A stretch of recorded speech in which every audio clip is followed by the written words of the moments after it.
Welcome. 10, 9, 2, 1.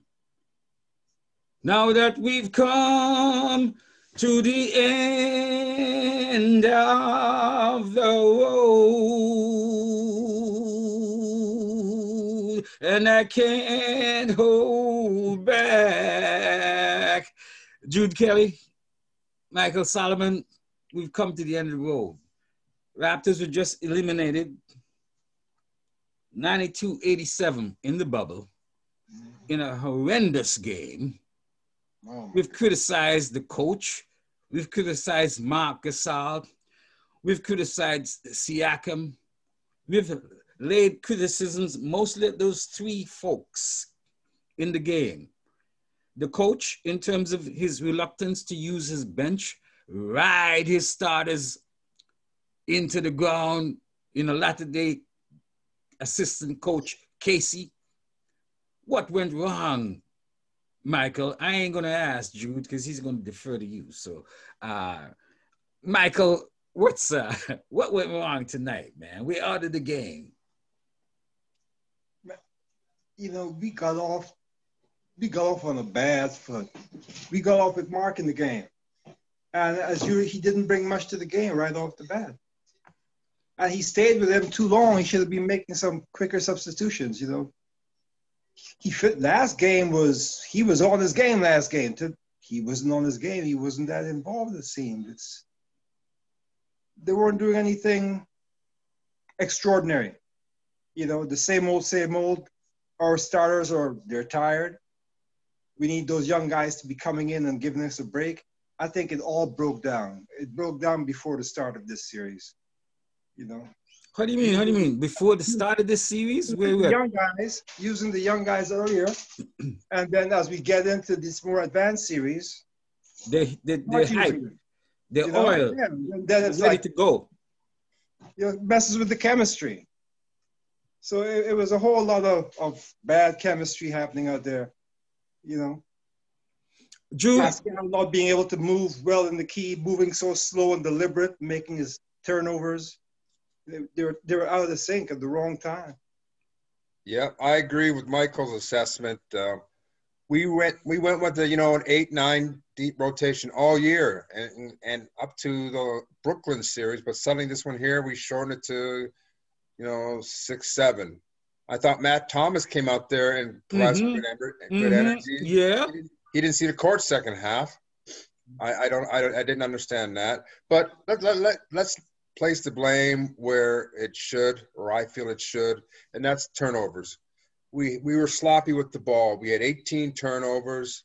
One stretch there in the second quarter, we had 6 turnovers in 8 possessions, and Boston converted most of those chances into points. It was especially 3 points. Yeah, we didn't take care of the ball. We didn't shoot particularly well. We hit our free throws. But to me, the big play of the game was that Jason Tatum rebound on the Brian Williams miss, the second missed, and a 2-point game.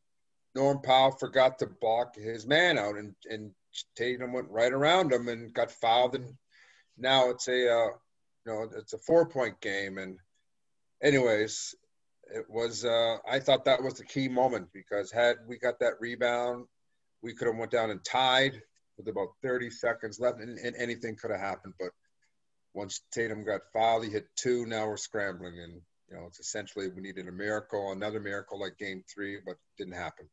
But Jude, there were so many moments like that. There was moments of effervescence with that because there were so many moments that had we done this, if I could have been a contender.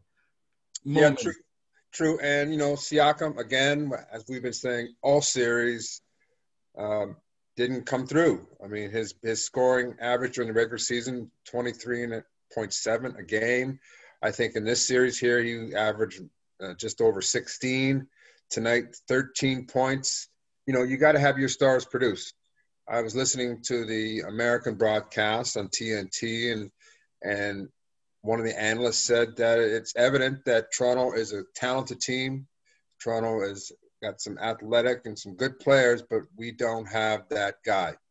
We don't have that guy, the True. go-to guy who can get us a bucket when we need it. A guy that puts fear in the other team's hearts. Last year was Kawhi. We thought it could be Siakam. Mm-hmm. But he would have thought that was. Yeah, he didn't come through. He had a miserable series. So it was it's a forgettable series for him. And next year we got to regroup and hopefully sign some of these key free agents we have or pick up, a legitimate score, an alpha dog, so to speak. Dig. Michael, let's stay on Siakam for a moment. You've been in those kind of situations where you see a young blood player who was given a lot of accolades, showed a lot of promise, but either didn't work enough or work enough on their game or weren't able to produce in the big moments. What went wrong in Siakam's head? Yeah, the moment was a huge moment for him being the guy 1 year removed, It's like, I'm the guy now. Dig. But really, he's not the guy. Lowry is the guy. Mm-hmm. That position of being the leader is being branded on him, but he knows he is not, and so there's that conflict. You know what he reminded me of? Remember a few years ago when DeMar DeRozan was playing with us in the Indiana series, and Paul George had him completely befuddled. Mm-hmm. Paul George had him locked up. He got into his head, and DeRozan couldn't do anything. We ended up winning that series in 7, but to me it was kind of like that. Thanks to JV. Yeah, this was a matchup.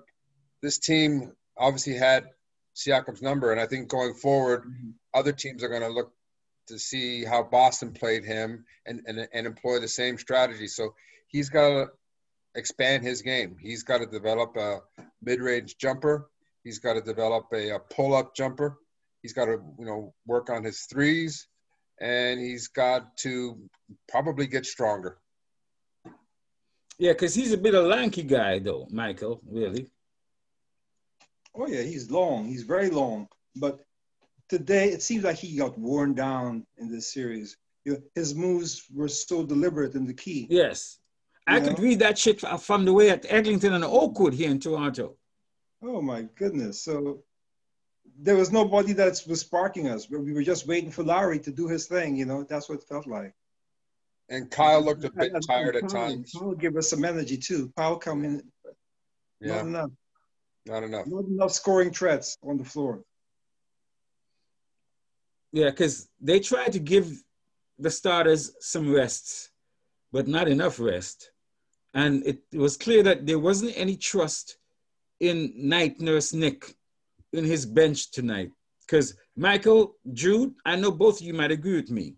Why the fuck didn't Chris Boucher see like 10, 15 minutes in this kind of game? It's a real head scratcher, Clifton, that we didn't use our bench players where we employed them all year. I mean, Ed Davis Jr. didn't play. You keep on calling my man Ed. Oh, Davis Jr. Yes. So anyways, he had a great rookie season, played well in the Brooklyn series, but he's fast. He's like a mini Norm. Yeah, limited time in this series, and I don't know why we didn't use our bench more, where it was one of our strengths in the regular season and in the Brooklyn series. Michael, did Coach Night Nurse Nick metamorphosize into a latter-day assistant coach Casey? He seems like Casey in this game here, more to me than even the last game. I would say he's fallen more towards your side of the scale there, the Casey scale. He just stopped being dynamic. He kept going to the same old. Look, when Marc came into the game, I think it was the end of the third quarter, right? And what happened? We stopped scoring. We didn't score. We didn't score for like 6 minutes. Okay, then we started the fourth quarter. and then the same guy who is not contributing is back in the start of the fourth quarter. You know, he's not adding anything to the team in terms of scoring punch or, you know, energy. You're right. I think that Gasol, this is the last year of his contract. I doubt they will, you know, ask him to come back, not at $26 million a year. Plus, he's gotten really old very quickly. Yes, he looked old at times out there. I mean, scored a couple buckets today, but he's not an offensive threat. He doesn't, you know, block shots particularly well. Doesn't run particularly well either. So we need an upgrade at that position going forward. You think Boston kidnapped his family or something? Because he's like shy to even shoot the ball, Jude. Hey, give credit to Boston. They played well. You know, smart. You know, Tatum. Tatum for a moment. And Tatum for a moment. We'll get to Jaylen Brown and so on. Jaylen Brown played great. Tice played wonderful. They got a good team. I'm picking them to beat Miami. Yeah. I'm jumping on their bandwagon just about now. Look at my shirt. You got the green happening. No, they are a nice young team. They're a talented team. You know, these young guys came together. No one's older than 24 on that team. They remind me of a certain Toronto team. And they are dynamic. Let me tell you. They're younger, and they're going to get Gordon Hayward back for this next series too. So that's imagine if he was in this series. Yeah. Maybe it wouldn't be so bad because I go back to the question, y'all. We deliberately coach to give up the corner three and to give up threes generally. And that is a big flaw, I think, on Coach Night Nurse Nick. They killed us because this game wasn't so bad, but it was still significant. Mm-hmm. But if we had like cornered the three and defended the three in this series here, Marcus Smart wouldn't be having like 5 in a row, 3 in a row. That guy was like 3s in a row, like he's a triplet. Yeah. And the easiest 3 to hit is a corner 3. And why are we giving that shit up? Well, you know what, Clifton? When you're playing a box and one, that shot's going to be open because you got two guys. Yeah, but we're not always playing the box and one, even when we don't play the box and one. Yeah. Those shots it's like a matchup still. It's a box and one, but it's a matchup zone still. Yeah. You can still go out there and play it. So I thought always, right, that whoever won this series could go on and win the East and probably win the West. However, though, I didn't suppose that Miami would be there playing the way they are playing. So Miami is really flummoxing my prognostications going forward. Who do you think are going to win this one with Miami? And what does Miami got in Jimmy Butler, who was always a Raptors killer? Come on, wherever Jimmy Butler was, he killed the Raptors every time we play him. Well, you know what? Miami's a nice team. They're playing great. I mean, as a 5 seed, they're playing wonderful. I look for them to give Boston, you know, a good run, but I think Boston has more talent. But Miami, Bam Adebayo and Jimmy Butler and all those great three-point shooters they have, Doran Dragovic, the magnificent point guard, they're going to be tough, but I think Boston should win that series in 6 games. Michael, I think that, and maybe even more, tell you the truth, because Boston has, I think, a better system, a better chemistry. They're playing with beat the Raptors without one of their best players, 3-point specialist, right? And the Raptors give up a lot of threes, so who knows if Hayward would be able to get more than Smart. But they go up about Butler, Adebayo, and once you go through 3 and 4 on the Heat, it drops off, doesn't it, in relation to Boston? I don't think so. I mean, Boston, I can't remember those Tyler, what's his name? Tyler Hero? Yeah. Anyways, they have some real good 3-point shooters. And Jimmy Butler, of course, is that alpha dog who is kind of like our version of Kyle Lowry. He can will a team to win. He can win a couple games by himself. Bam Adebayo, he's an all-star. I think he will play he'll get the better of Tice. I mean, in this series, Boston had the better center. Daniel Tice played great. Mm-hmm. A lot of big blocks. I didn't even know who the dude was. I didn't know who that dude. Michael, did you know who that guy was? He showed up tonight. He showed up this series. Don't forget Williams. You know, Tice and Williams. Yeah. Williams is very capable as well. If you don't know, now you know. Yeah, we're going to have to. Boston has a very strong team. Those guys, they're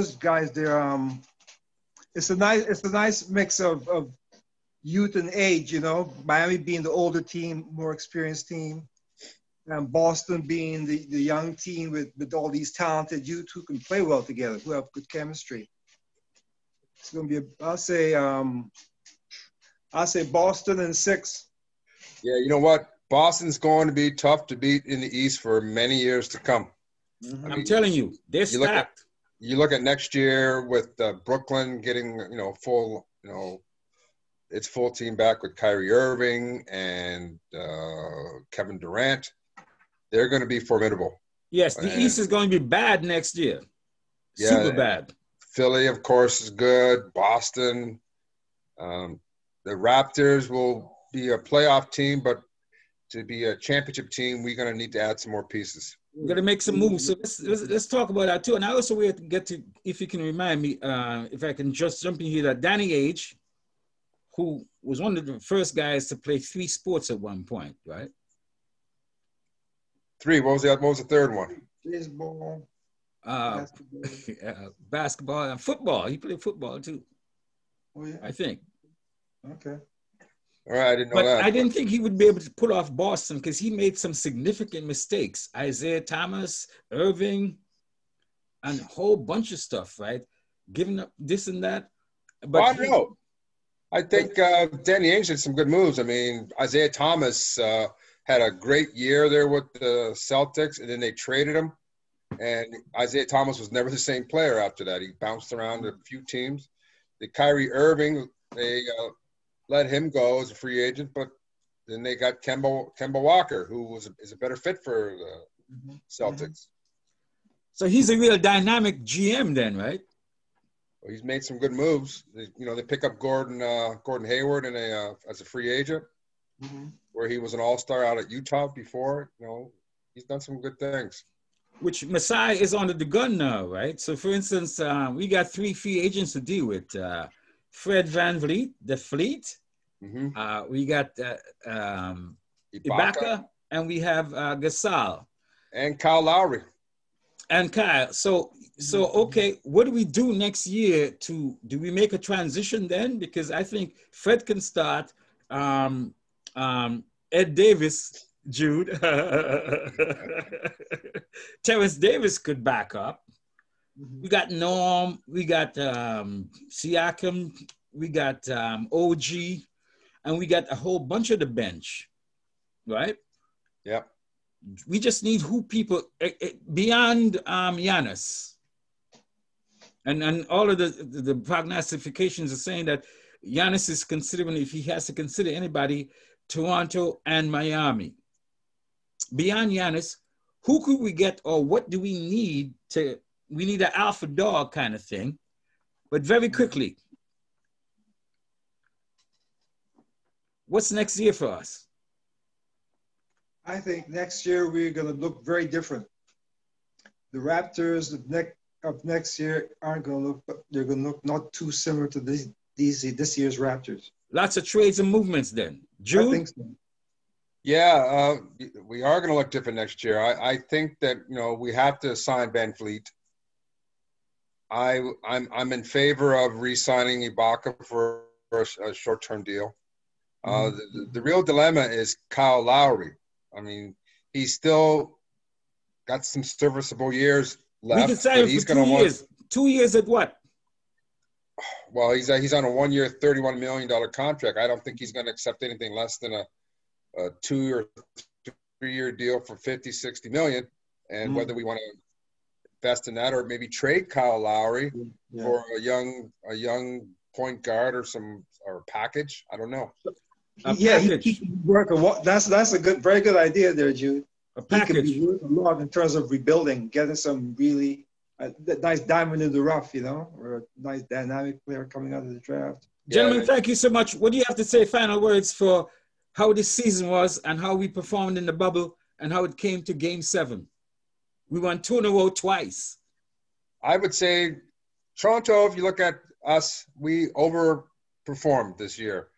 Many people predicted us to finish 6th or 7th or even 8th. Some analysts in the States said we were not going to make the playoffs after Kawhi Leonard left. So to finish 2nd in the East, to have a great regular season, to have a solid first round, and to push the Celtics team to 7 games.